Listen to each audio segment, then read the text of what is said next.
Et on va pouvoir commencer. Bonjour à tous, merci d'être venus.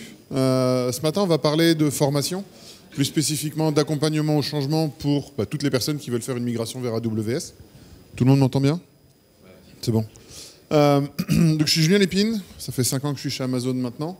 Je suis Solutions Architect, mais j'ai travaillé pas mal aussi avec les équipes de formateurs, et c'est donc pour ça que je vais vous présenter ce matin. Alors, si ma cliquette veut bien venir. On part d'un constat. La migration vers le cloud est en forte accélération. Amazon Web Services, on a plusieurs millions de clients maintenant, et on le voit en France et on le voit aussi à l'international. De plus en plus d'entreprises veulent migrer vers le cloud. Sachant que quand on est une start-up et qu'on commence et qu'on est born in the cloud, c'est assez facile finalement d'aller vers le cloud parce que c'est à peu près tout ce qu'on connaît. Quand on est une entreprise avec un existant, avec certainement des infrastructures ou des data centers en colocation, il faut être capable de reformer ces équipes, il faut être capable de gérer cette transition sur le long terme. On ne va pas juste dire du jour au lendemain à toutes ces équipes, bon maintenant c'est facile, on va faire du cloud et c'est tout ce que vous devrez connaître. C'est pas comme ça que ça se passe dans la vie réelle. Et donc, AWS Training and Certification est vraiment une équipe qui est dédiée pour vous aider à gérer cette transition. Un élément qui est important dans le cloud, c'est l'agilité et c'est aussi l'innovation. Beaucoup de clients viennent sur la plateforme Amazon Web Services pour bénéficier de l'ensemble des innovations qu'AWS va pouvoir fournir à l'ensemble de ses clients. En 2011, on avait une 60aine de nouvelles fonctionnalités sur le site, ce qui était déjà pas mal. On a une croissance qui est exponentielle avec plus de 1000, on a même 1017 exactement nouvelles annonces et fonctionnalités sur la plateforme l'année dernière, en 2016. Donc, pour des équipes au sein d'Amazon, déjà on travaille pas mal et c'est notre travail au quotidien d'être capable d'absorber l'ensemble de ces nouvelles fonctionnalités pour travailler avec vous. Mais pour vos équipes, il y a souvent besoin d'avoir un accompagnement un peu plus poussé que juste lire le blog et être capable de monter en compétences. Donc vraiment les équipes Training and Certification, et c'est ce qu'on va voir ici, sont aussi là pour vous aider sur le long terme, non seulement à acquérir les compétences initiales qui vont vous permettre de faire votre migration vers le cloud, mais aussi à maintenir ces compétences à jour sur le long terme, pour qu'à terme, notre objectif clé, c'est que vous ayez un succès lors de votre migration sur la plateforme AWS. On a aussi un autre élément, c'est que vu qu'il y a beaucoup d'entreprises qui sont en train de migrer vers le cloud, il y a beaucoup de demandes pour avoir des personnes qui sont déjà préqualifiées, qui sont déjà validées sur un environnement cloud. Donc des personnes certifiées ou des personnes à minima déjà formées sur l'environnement AWS. Ça, c'est une trend qu'on voit sur Indeed, donc un site de gestion de petites annonces pour le travail. Et on voit que sur ces dernières années, le trend de demande d'AWS, et là on est bien spécifiquement sur AWS, est en croissance forte et même exponentielle. Et donc c'est extrêmement important pour vos équipes aussi de se poser la question, comment est-ce que je peux revaloriser, moi, en interne, mes compétences? Comment est-ce que j'existe au sein de mon entreprise, mais aussi au sein du marché? Et avoir des compétences sur AWS est très important.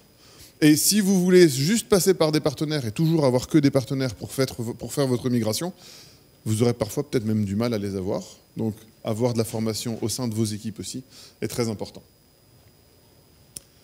Donc la réponse, et c'est ce que je dis depuis tout à l'heure, c'est vraiment l'éducation. Le centre de la fondation d'Amazon Web Services, c'est vraiment aussi de vous aider à vous éduquer sur la plateforme. Amazon Web Services a plusieurs modèles de fonctionnement, mais il y en a un qui est très important chez nous, c'est le modèle de responsabilité partagée. Amazon Web Services fournit une plateforme, fournit de l'innovation autour de cette plateforme, mais ce que vous faites de cette plateforme et comment vous implémentez vos plateformes reste de votre responsabilité. Et donc, on a aussi créé très rapidement des équipes de formation pour vous aider à acquérir ces compétences et à être maître de vos propres destins. Et c'est vraiment quelque chose qu'on pousse le plus possible auprès de nos clients, que vous soyez maître de votre destin et que vous ayez les compétences en interne qui vont vous permettre d'être efficace. Ça ne veut pas dire que vous allez devoir embaucher des centaines, des milliers de personnes pour opérer vos infrastructures, ce n'est pas le but non plus, mais à minima que vous ayez ce qu'on appelle un Center of Excellence, on y reviendra un petit peu plus tard, qui est une compétence forte sur le cloud, sur les migrations cloud, et qui vous permettent de transformer votre organisation et d'avoir l'ensemble de ses bénéfices. Et donc, 3 éléments clés. Une éducation, et c'est ce qu'on essaye vraiment de faire à travers les formations données par AWS et à travers nos partenaires, c'est pas seulement vous faire le catalogue des fonctionnalités qui existent maintenant sur la plateforme. Parce qu'on sait que si on vous apprend ce qu'il y a maintenant sur la plateforme, dans 2 mois, il y aura des nouvelles fonctionnalités et vous serez déjà en retard. Donc on a une méthode de formation qui est vraiment centrée sur comprendre comment ça fonctionne. Pas juste le catalogue de fonctionnalités, mais comment le cœur de la plateforme est vraiment designé. Ce qui vous permet non seulement de connaître les fonctionnalités, parce qu'il faut quand même les utiliser, mais surtout d'être capable de vous projeter sur le long terme. Quand vous connaissez comment fonctionne le cœur de S3, vous avez une bonne idée des nouvelles fonctionnalités qui pourront arriver et comment vous pourrez les intégrer à votre entreprise. Donc ça vous permet d'être plus efficace. On essaye aussi, encore une fois, ça revient au même niveau, de vous aider non pas juste à réciter le catalogue des fonctionnalités, mais bien à intégrer ces fonctions dans vos besoins métiers. Donc vous aider, ce qu'ils disent, vous aider à penser mieux cloud. Et finalement, le but, c'est que vous puissiez vous approprier l'ensemble de ces fonctionnalités et créer des applications business qui ont du sens pour vous. Oups, je me prends les pieds. Donc effectivement, l'équipe Training and Certification, qui est une équipe interne Amazon, mais aussi un réseau de partenaires existants, on a plusieurs qui sont, la plupart à cet étage ici, sont vraiment là pour vous aider à avoir une transition vers le cloud AWS qui soit la plus simple, facile, et aussi la plus guidée. Donc on ne va pas vous demander de commencer une migration cloud en étant tous certifiés professionnels AWS. On a des cursus de formation, on y reviendra un tout petit peu plus tard, qui vous permettent justement de monter en compétences sur le cloud en fonction de vos besoins et en douceur. Et donc vous allez pouvoir apprendre petit à petit en fonction des types d'applications. Peut-être initialement qu'est-ce que l'infrastructure as a service sur AWS et comment migrer une application. Et un peu plus tard se poser des questions sur comment je fais du big data, comment je fais de la sécurité avancée sur les plateformes AWS. La suite de cette session est vraiment centrée sur des références clients et des retours de la part de nos clients. Un de nos clients qui a vraiment beaucoup utilisé les environnements AWS pour la formation, c'est Autodesk. Donc Autodesk, c'est un grand éditeur de logiciels mondial. Et ils ont mis en place énormément de plateformes sur AWS et ils nous utilisent sur vraiment plusieurs besoins. Donc, en interne, ils ont besoin de développer et d'améliorer leur gestion de plateforme sur AWS, mais ils utilisent aussi la plateforme AWS dans leurs environnements de formation pour être capables de former de nouvelles personnes sur leurs environnements grâce aux infrastructures AWS. Donc le but vraiment pour Autodesk, c'était d'avoir ce cycle vertueux, non seulement d'avoir des équipes en interne qui leur permettent d'être plus efficaces, d'avoir moins de problématiques de disponibilité, d'avoir des coûts qui sont plus faibles, mais en plus ils ont utilisé ces éléments pour fournir leur propre formation et leurs propres environnements de certification sur AWS. Et c'est vraiment le premier besoin et le premier point sur lequel le training est là pour vous aider. On est là pour vous permettre d'accélérer votre business. On n'est pas là juste pour vous former. On est capable d'avoir énormément de formations sur catalogue, mais les formateurs, partenaires et Amazon, quand ils viennent chez vous, les premières questions qu'on va vous poser, c'est quel cas d'usage avez-vous ? Qu'est-ce que vous voulez faire? Quel est le bénéfice business que vous essayez d'attendre de votre migration sur AWS? Et là, on va vraiment travailler à rebours à partir de votre besoin pour avoir un plan de formation et pour avoir des formations qui, normalement, répondent un peu plus à vos besoins. Donc, on veut que vos employés soient le plus efficaces possible. On veut que vous ayez le plus d'innovation possible pour répondre à vos bénéfices métiers.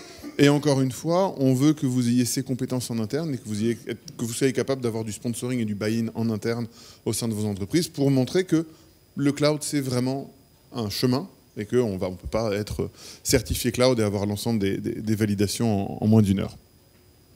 Une autre entreprise avec laquelle on travaille beaucoup, c'est Booz Allen Hamilton. C'est un grand cabinet de conseil. Et eux, leur intérêt... Ils font de la stratégie et donc ils font beaucoup de conseils autour des environnements cloud auprès de leurs clients. Et travailler avec AWS pour eux leur a permis de vraiment d'aider non seulement leur démarche de conseil, mais aussi de simplifier tous les engagements qu'ils ont auprès de leurs clients. Quand vous êtes un cabinet de conseil et que vous parlez à vos clients de comment une démarche big data ou comment une transformation digitale peut être plus efficace et que derrière vous êtes capable de leur montrer en 2-3 heures qu'effectivement vous avez un environnement pour leurs besoins, qui est créé automatiquement et qui est complètement fonctionnel, ça change vraiment la donne par rapport à aller les voir et leur dire on peut vous faire une transformation digitale, on se revoit dans 8 mois à la fin du POC pour voir ce qu'on est capable de faire. Et là, vraiment, en travaillant et en formant leurs équipes en interne, ils ont des équipes qui sont capables de manière très agile de répondre aux besoins des clients et de les conseiller et de les guider beaucoup mieux. L'impact le plus important pour eux, ça a été vraiment la rétention de leurs employés.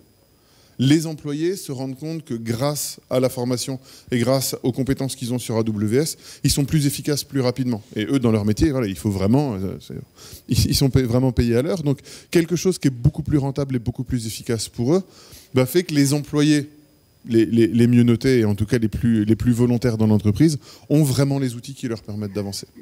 Et donc le bénéfice, plus que de l'argent, ça a été vraiment de la rétention auprès de l'ensemble de leurs équipes. Donc c'est vraiment le deuxième pilier de la formation sur AWS. On veut que vous ayez la capacité à utiliser et à consolider vos expertises internes. On le voit chez beaucoup de nos clients, la transformation cloud, c'est une transformation et un changement assez majeur. Dans la salle, j'ai plusieurs des clients avec lesquels j'ai eu la chance de travailler ces dernières années. Il y a un changement assez profond dans la manière de travailler des entreprises. Et donc, il faut gérer la transition des personnes. Et ce qu'on voit, c'est que la plupart des entreprises avec lesquelles on a travaillé ont finalement une démarche où ils vont accroître le nombre d'employés au sein de l'entreprise parce qu'on va avoir une responsabilisation de l'entreprise par rapport à sa position. Là où les 25 dernières années, on a vu une démarche qui était plutôt sur de l'outsourcing, où on donnait les clés du camion à quelqu'un d'autre et finalement l'informatique, c'était un service qui était géré complètement en externalisé. On voit grâce au cloud que finalement l'informatique redevient une valeur clé de l'entreprise, redevient un pilier de la compétitivité des entreprises et de leur agilité. Et à travers la formation et à travers AWS, on vous aide à vous assurer que vous ayez les bonnes compétences au sein de vos équipes en interne. Et donc on voit de plus en plus d'entreprises qui avaient des offshore, typiquement en Inde, ou un peu plus nearshore, typiquement en Tunisie, qui commencent à avoir aussi des retours de compétences en interne, parce qu'ils ont besoin, pour être capables de répondre aux besoins business rapidement, d'avoir ces compétences directement en local. Donc on a une transition forte de ces rôles vers des rôles plus cloud. Au lieu de faire une action, typiquement j'ai un serveur qui n'a plus de stockage disponible, habituellement on va créer un ticket, il y a un opérateur qui va aller sur le serveur, qui va le configurer ou qui va changer le disque pour s'assurer que ce serveur ait encore de l'espace disque. Dans un monde cloud, on va se poser la question, est-ce que je ne peux pas mettre une alarme quelque part qui va gérer l'ensemble de mes serveurs et au moment où j'ai plus assez de disques, finalement avoir juste cette alarme qui vient, un clic, et mes serveurs vont avoir automatiquement plus de disques. Potentiellement, c'est plus intéressant et du coup ce ticket de j'ai plus d'espace disque sur mon serveur est un ticket qui n'existera quasiment plus jamais. Mais les compétences qui sont nécessaires pour être capable d'automatiser ces actions et finalement d'être plus efficace nécessitent effectivement de changer un petit peu le cadre de référence pour ces équipes-là. Le but, on y revient, c'est toujours de réduire les coûts, réduire le time to market, donc être plus agile au niveau des entreprises. Et pour ça, effectivement, l'agilité, on le voit beaucoup. Quand on a des équipes internes, on est souvent beaucoup plus agile que si on doit avoir un processus de RFP, RFI ou RFQ avec des fournisseurs externes à chaque fois qu'on a besoin de faire une automatisation ou un retour. Et bien entendu, comme on en parlait pour Bose Hélène Hamilton, le but final, c'est bien de garder les compétences en interne au sein de vos entreprises. Et c'est vraiment un élément clé. Troisième cas d'usage, Siemens. Donc Siemens est un grand fournisseur industriel. Ils ont fait beaucoup de migrations sur AWS. Et là, en l'occurrence, on a leur responsable de l'infrastructure data center, avec lesquels on a beaucoup travaillé sur comment le cloud peut les aider à être plus proches du business. Et vraiment, le cœur de la formation, ce qu'on a fait sur AWS avec eux en termes de training, c'est de leur donner un langage commun. Avant, dans ces équipes, il y avait des personnes qui allaient parler de LAN parce qu'ils avaient parlé de SAN, il y a des personnes qui allaient parler de réseau, il y a des personnes qui allaient parler de système et de machines. Et ces personnes n'étaient pas nécessairement liées les unes aux autres.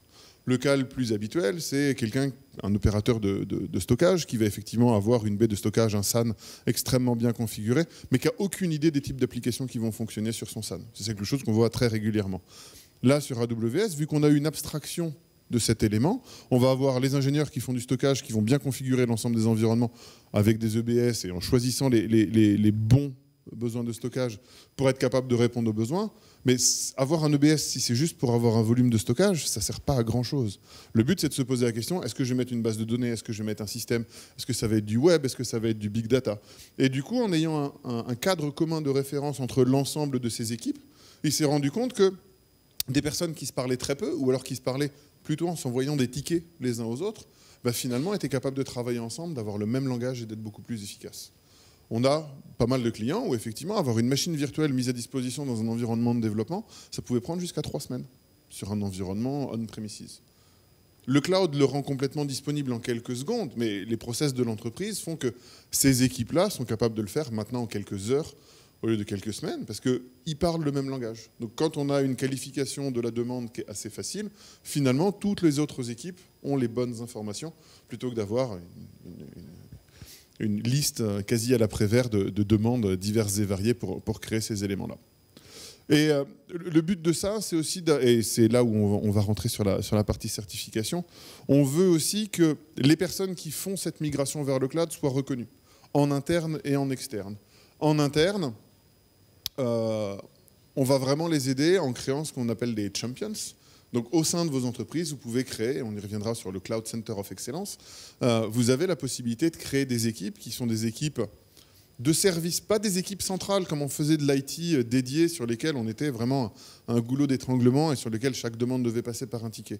Le centre d'excellence, c'est vraiment une équipe de service qui va venir voir toutes les autres équipes métiers et toutes les autres équipes applicatives en leur disant « Vous avez une application, vous voulez la mettre sur le cloud, on va vous aider à vous assurer qu'elle soit bien architecturée. » Et donc on change aussi un peu leur méthode, où plutôt que d'être vraiment un guichet unique, mais un guichet forcé pour l'ensemble des équipes, on devient vraiment une équipe au service des autres. Et là, la formation est absolument nécessaire.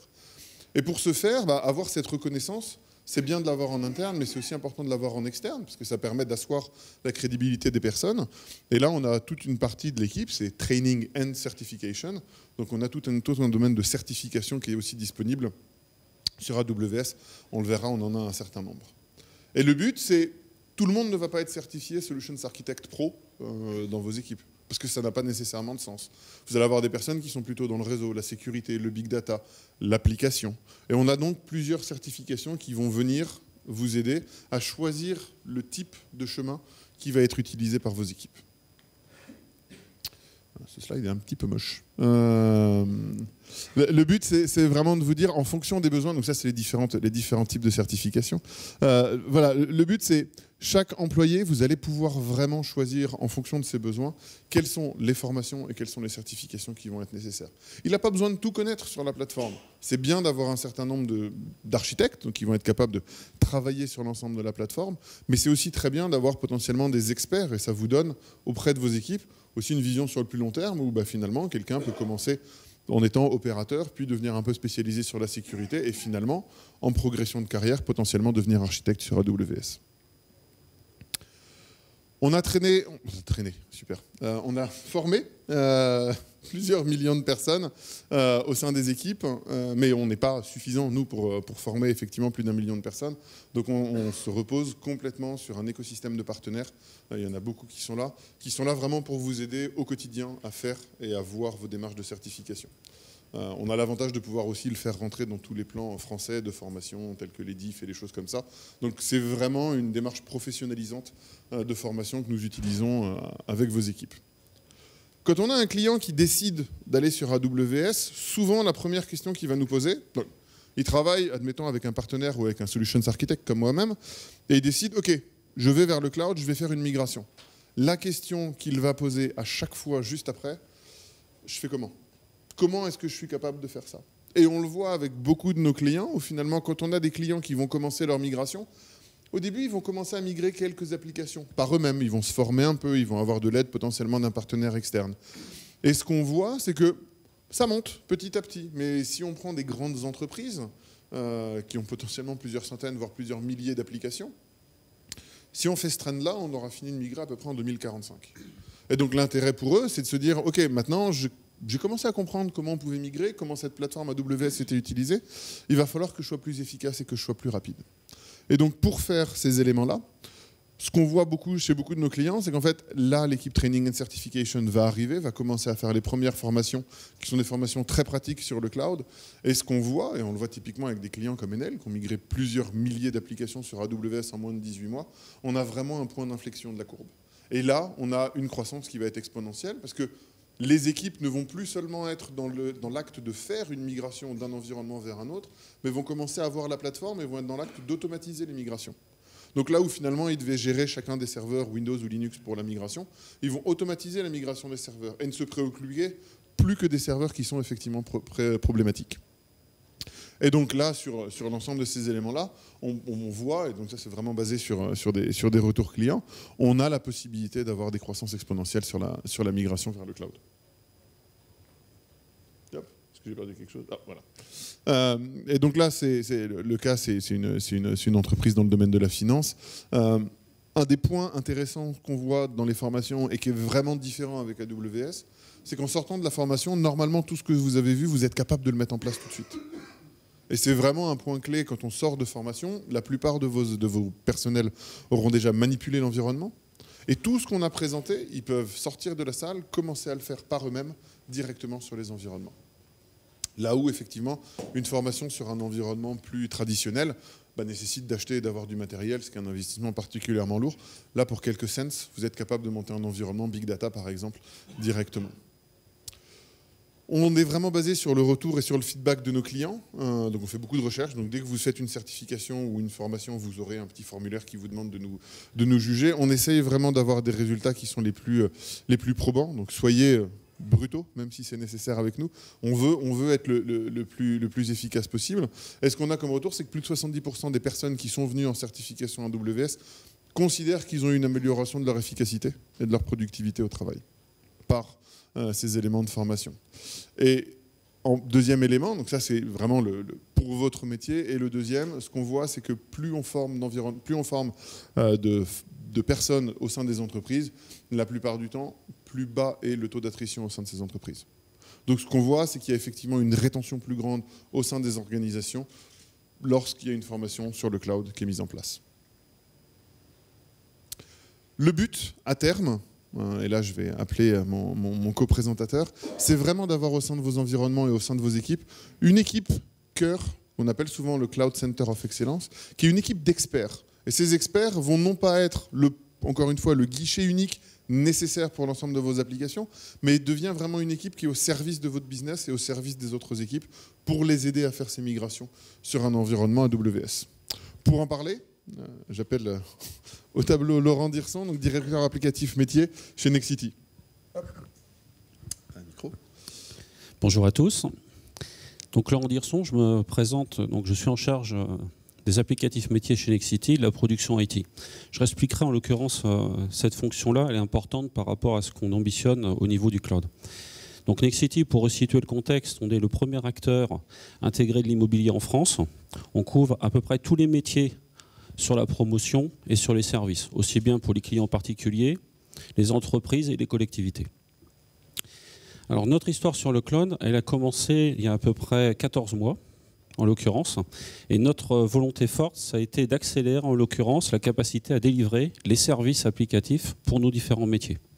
Puisqu'on a opéré une transformation profonde de l'informatique il y a 24 mois, puisque j'appartiens à la direction du digital. Chez Nexity, nous n'avons plus de direction des systèmes d'information depuis 24 mois. Donc je ne joue pas sur les mots, ça a tout son importance. Cette direction du digital, elle intègre aussi bien le marketing digital, l'acquisition client, les équipes IT, et une direction, en l'occurrence, qui gère l'expérience utilisateur. Donc ça, c'est important de le comprendre, parce que c'est notamment la genèse qui nous a permis de passer sur le cloud. Donc ce que je vais pouvoir vous expliquer, c'est où on en est aujourd'hui. Aujourd'hui, on a à peu près 50 applications qui sont sur AWS, sur un parc applicatif qui fait 250 applications à peu près. On a formé beaucoup de collaborateurs. Aujourd'hui, nos collaborateurs sont tous formés sur les premières sessions, ce qu'on appelle l'essential, pour que tout le monde puisse parler du même vocabulaire. C'est important par rapport à ce qu'a mis en évidence Julien. On n'est plus sur les mêmes paradigmes, on n'est plus sur les mêmes vocabulaires qu'il y a 5 ou 10 ans. On parlait essentiellement sur l'infrastructure, de LUN, de problématiques de stockage sur des environnements internes. On est sur d'autres paradigmes. Donc tous mes collaborateurs ont tous fait au moins le minimum vital, en l'occurrence, pour pouvoir avoir un langage commun. Et ensuite, suivant l'appétence des collaborateurs et leur centre d'expertise, on a fait en sorte de les former à tout un ensemble, en l'occurrence, de dispositifs. Mais ceux qui ont quasiment fait tout le cursus, c'est la partie essential et la partie architecture. Parce qu'on va vite se rendre compte que dans ces nouveaux environnements, on n'est plus sur des profils d'experts, où les différents experts, en l'occurrence, sont clairement identifiés. On est sur des profils qui deviennent pluridisciplinaires. Il faut arriver à comprendre dans le cloud aussi bien des concepts de base, mais aussi des concepts assez évolués. Ensuite, on a fait en sorte de former des experts sur des notions de SysOps, sur des notions de DevOps.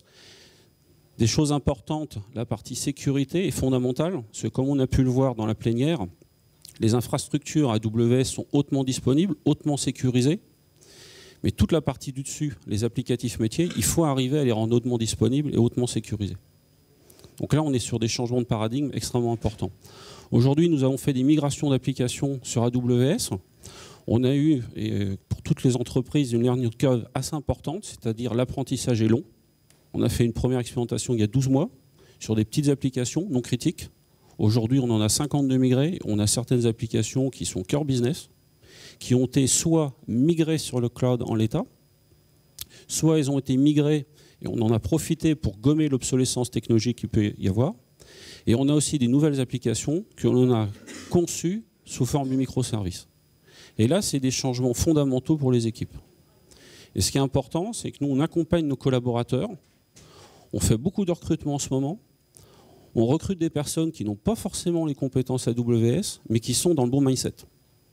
Et on leur propose les formations, et au-delà de la formation, les certifications, dans une logique d'employabilité. Et là, on est dans une démarche win-win. Et en interne, on organise aussi des challenges internes pour aller jusqu'à la certification. Donc ça, c'est des challenges qui s'auto-organisent. Et ça, c'est remarquable par rapport aux collaborateurs qui ont pris cette initiative par eux-mêmes. Donc voilà ce que je peux vous donner comme introduction en l'occurrence. Aussi, d'autres points clés. Tout à l'heure, on en a parlé dans la plénière, les data centers historiques que l'on a, nous aussi, Nexity.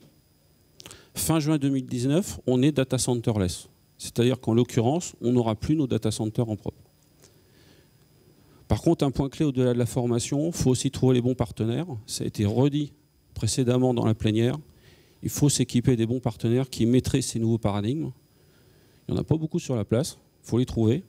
Il faut arriver aussi à trouver le juste milieu entre les partenaires et les compétences internes qu'il faut développer. Ça, c'est un point clé. Des compétences aussi qu'il faut développer sur de nouveaux métiers. Tout à l'heure, ça a été évoqué par Veolia, la partie FinOps. Ça, c'est des métiers d'avenir. L'architecture est le cœur du sujet au niveau d'AWS. Quand on conçoit des applications, on ne les conçoit plus de la même façon. Ça n'a strictement rien à voir par rapport à la conception d'applications qu'on peut avoir il y a 10 ans ou 15 ans. Donc on est sur une nouvelle approche. Et le thème de la journée, qui s'appelle Transformation Day, est vraiment révélateur de cette transformation qui est en train de s'opérer au niveau de l'IT. Et là, c'est vraiment des transformations très profondes. Donc nous, dans la démarche, on a commencé il y a 12 mois, on y a été de façon très progressive, et là, on est en train d'accélérer le pas. Et en l'espace de 14-16 mois, on va à peu près migrer 250 applications, ce qu'on appelle en migration de masse. Pourquoi on veut aller vite? C'est pour pouvoir accélérer encore plus fort une fois ces migrations faites. Donc on est dans l'industrialisation. Et aujourd'hui, ce qu'on arrive à gagner comme bénéfice au niveau du cloud, c'est les coûts. C'est-à-dire avoir des meilleurs services, une meilleure disponibilité, un meilleur niveau de sécurité et une agilité. Aujourd'hui, notre ambition au niveau de Nexity, c'est de développer la plateforme de services à l'immobilier. Et grâce à ces nouvelles technologies, on est capable de sortir des nouveaux services en quelques mois. Et ça, c'est une réalité opérationnelle. Et les équipes sont vraiment dans ce match-là. Donc c'est vrai qu'il y a beaucoup de formations à mener avec les équipes, arriver à leur expliquer en l'occurrence où on va en termes de vision et surtout les accompagner au quotidien. Et aujourd'hui, on a pas mal de personnes. On a à peu près, sur toute la partie Essential, on a 95% des personnes qui ont été formées au niveau de l'IT. Sur les formations architecture, on en a à peu près 50%. Et là, on est en train d'attaquer les étages du dessus par niveau de spécialisation, SysOps, DevOps, et notamment aussi la partie SecOps. Donc voilà où on en est aujourd'hui. C'est vrai qu'on peut parler réellement d'un voyage vers le cloud. Ça, c'est une réalité opérationnelle. C'est passionnant. Et surtout, on est aujourd'hui capable de répondre aux attentes du métier, répondre aux attentes, aux enjeux business de façon nettement plus rapide. Et c'est vrai qu'on a du mal, si on n'est pas déjà dans ce voyage, de se rendre compte de la capacité qu'on peut avoir à consommer des services à l'usage. C'est extrêmement bluffant, cette capacité qu'on a à pouvoir créer des environnements, créer des ressources. Mais on est sur une autre approche complètement différente en termes de delivery, en termes de conception d'application. Donc fin juin 2019, on n'aura plus de data center en propre. Donc cette migration est déjà bien enclenchée. Et on va passer à une vitesse supérieure avec notre partenaire, en l'occurrence, à partir de février-mars 2018. Est-ce que vous avez des questions par rapport à notre contexte? N'hésitez pas, en l'occurrence.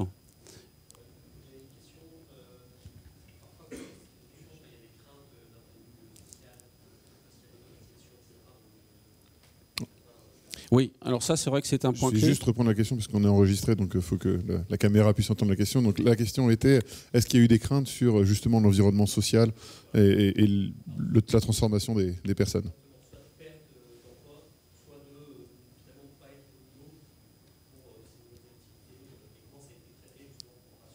D'accord. Moi, je vais vous donner notre contexte. Il y a 24 mois, on avait très peu d'internes. Au niveau de l'IT, on devait à peu près avoir 20-25% d'internes. Donc, cette crainte sociale, elle n'existe pas aujourd'hui. On a des gens qui sont volontaires. On a certaines personnes qui n'ont pas voulu suivre le match parce qu'ils ne croyaient pas dans la démarche du cloud. C'est un choix personnel. Ils l'assument. Nous, en l'occurrence, toutes nos ressources aujourd'hui sont vraiment dans cette dynamique. C'est vrai qu'il y a des prestataires historiques aujourd'hui qui étaient sur de l'administration de baies de stockage, sur de l'administration de cœur de réseau data center. Demain, ces métiers ne sont plus d'actualité par rapport au fait que des méga clouds le gèrent à notre place. Donc nous, notre objectif, et aujourd'hui c'est compris par l'ensemble des collaborateurs, mais c'est un travail long à faire, d'expliquer qu'on remonte en l'occurrence sur la création de valeur, qui est avant tout les applicatifs métiers, et l'exploitation de ces applicatifs. Et ce qu'on se rend compte, et on a fait quelques quick wins, et ça a donné des résultats très rapides, très probants, au-delà de dizaines de slides. On a déplacé des applications dans le cloud, et on s'est rendu compte que les performances étaient meilleures, sans rien faire. Donc ça a permis d'onboarder des personnes qui pouvaient être d'une certaine façon sceptiques, mais il faut vraiment commencer par des quick wins. Des quick wins sur des applications non critiques, non stratégiques, et pouvoir avancer dans cette courbe d'apprentissage qui n'est pas triviale, parce qu'on est clairement dans un changement profond de la façon de concevoir les applications et de gérer les infrastructures.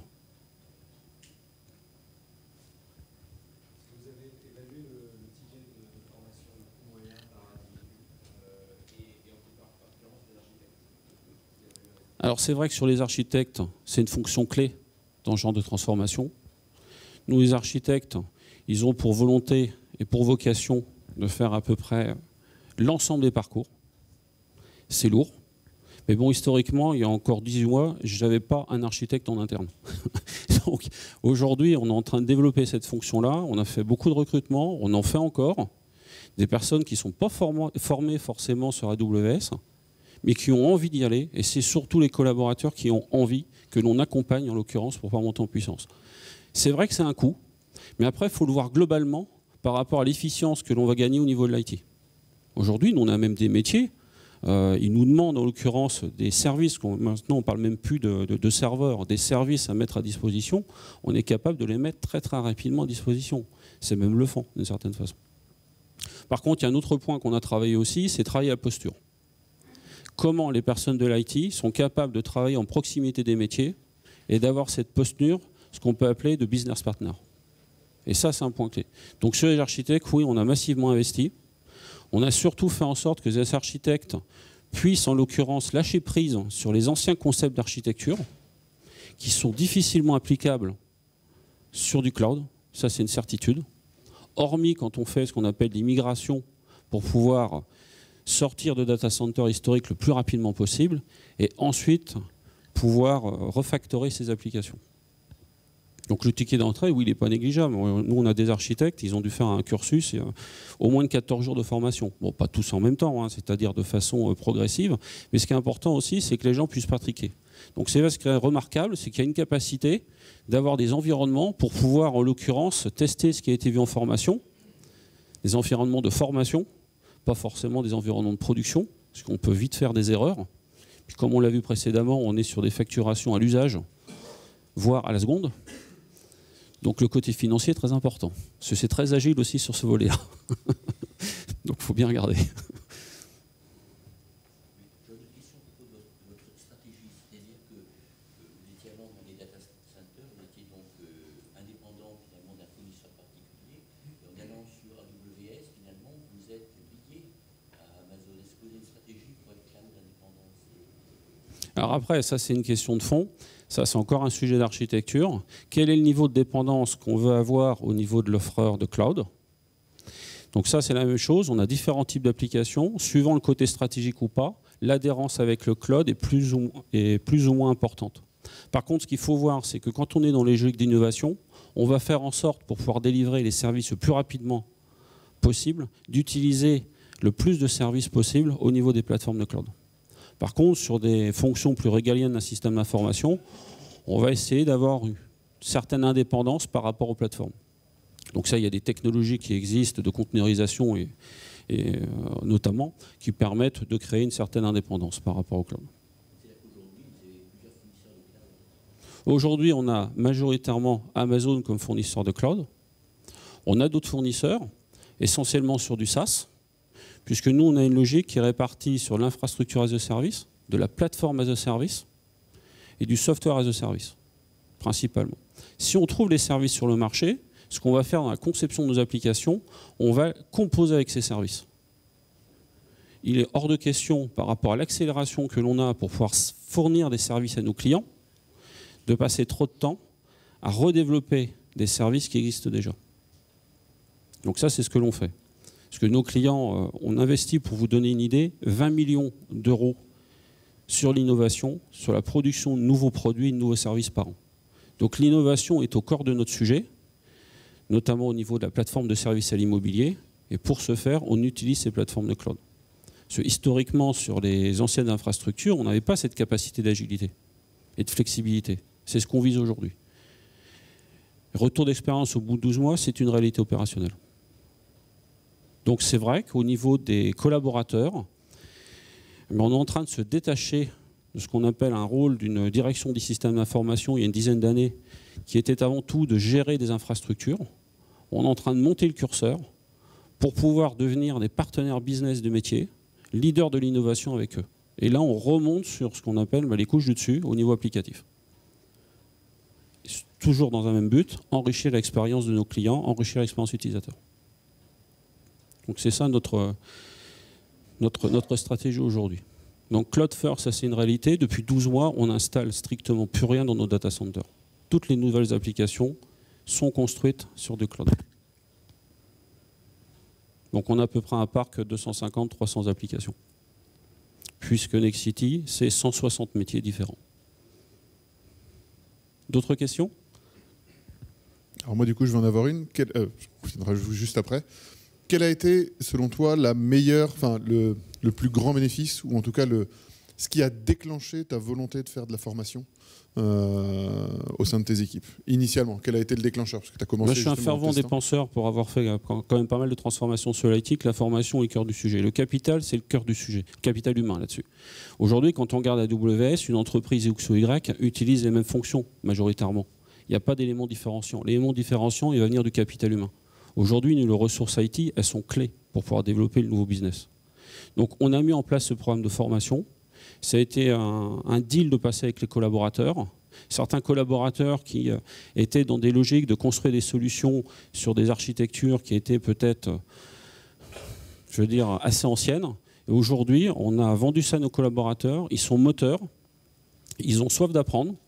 Ils ont envie d'avancer dans cette démarche-là. Et c'est vraiment dans cette logique win-win qu'on s'inscrit. Et à une formation, on pousse nos collaborateurs à aller jusqu'à la certification. Et en interne, ils ont cette volonté, en l'occurrence, de se challenger. Donc oui, on a eu toute cette stratégie de formation. Elle n'est pas finie, puisque dans ce genre de transformation, c'est quelque chose de continu et de continuel, puisqu'on a vu tout à l'heure le nombre de nouveaux services qui peuvent émerger sur ce genre de plateforme, sur ces méga clouds, qui sont avant tout faits pour pouvoir driver l'innovation. Et maintenant, la question opposée, quelle a été selon toi la plus grande difficulté que tu as rencontrée dans la migration et dans la difficulté, ça a été pas beaucoup de difficultés, mais l'appréhension de ces nouveaux paradigmes d'architecture. Partir d'un principe que les architectures que l'on montait dans des infrastructures traditionnelles ne sont pas, en l'occurrence, adaptées à ces nouvelles démarches de cloud. Donc il faut avoir des collaborateurs qui ont cette capacité à concevoir des applications à partir d'un ensemble de services disponibles. Et surtout de ne pas réinventer la roue et pas de redévelopper des services qui existent déjà. Donc ça, c'est vrai qu'il y a une acculturation importante. Elle est fondamentale. Après, il y a un autre sujet qui est long. C'est qu'aussi, on a certains collaborateurs qui lâchent prise sur des sujets historiques de gestion d'infrastructure. Parce que là, il faut lâcher prise à un moment donné. Gérer le cœur d'un réseau d'un data center, gérer en l'occurrence toutes les parties de stockage. Demain, c'est des éléments, la haute disponibilité, la résilience inter-data center. Ça, c'est clairement amené nativement sur des méga clouds. Donc oui, là, il y a une appréhension. Et pour pouvoir lever toutes ces appréhensions, on a fait des quick wins. On y a été de façon itérative. Alors c'est vrai que ce n'est pas trivial, c'est à peu près 12 mois de transformation. Et la transformation, c'est quelque chose de récurrent et d'assez long. Mais aujourd'hui, on n'a plus de collaborateurs qui ont des doutes sur cette volonté d'utiliser ces ressources cloud.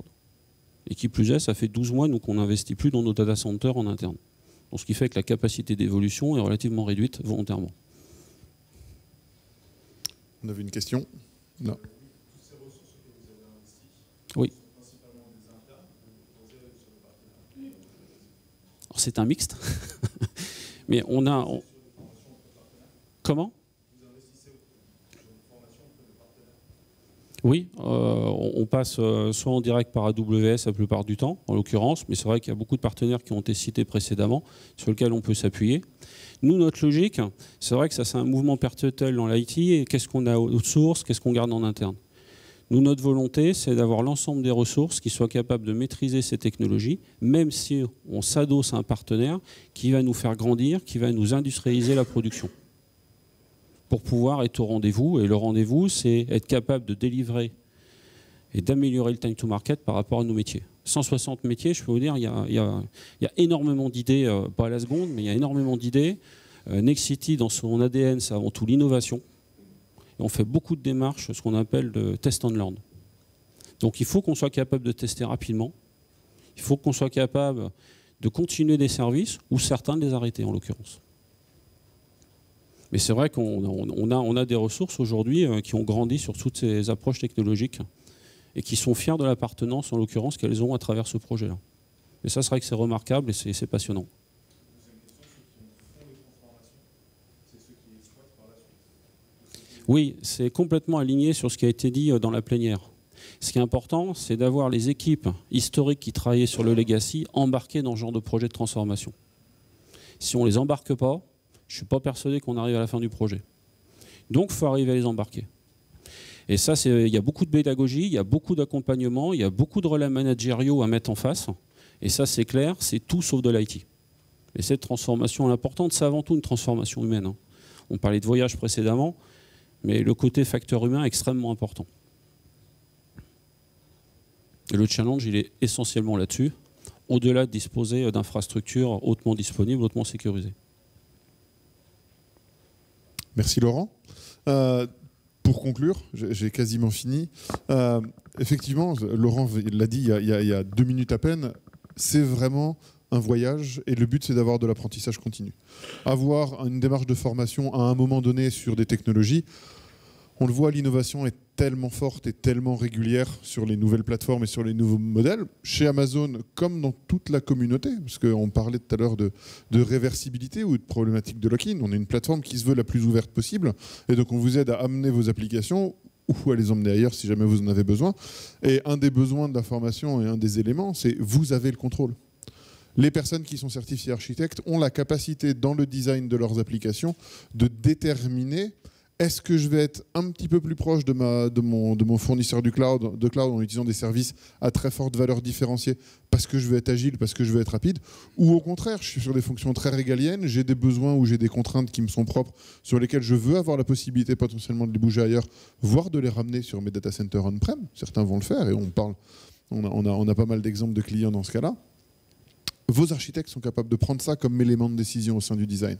Et c'est là où vraiment maîtriser son futur devient clé. C'est souvent des personnes qui sont internes, qui font partie de ce Cloud Center of Excellence, qui vont permettre de, pas dicter, mais justement guider ses choix ou aiguiller sur les différentes possibilités.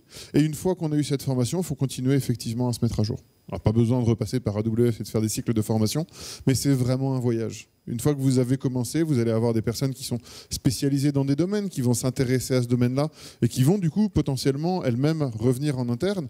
Et ce qu'on voit chez beaucoup de nos clients, c'est que Cloud Center of Excellence deviennent quasiment des équipes de formation interne.